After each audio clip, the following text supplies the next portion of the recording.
কোণায় যাবা, 2 কোণা গিয়ে মাকে দর্শন করবা। দুজন 2 কোণায় যাও। হ্যাঁ, দুজন 2 কোণায় মাকে দর্শন করো আগে।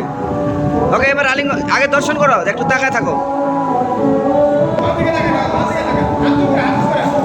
হাত প্রণাম সহকারে, প্রণাম সহকারে। ওকে, এবার এসে মাঝখানে এসে আলিঙ্গন করো।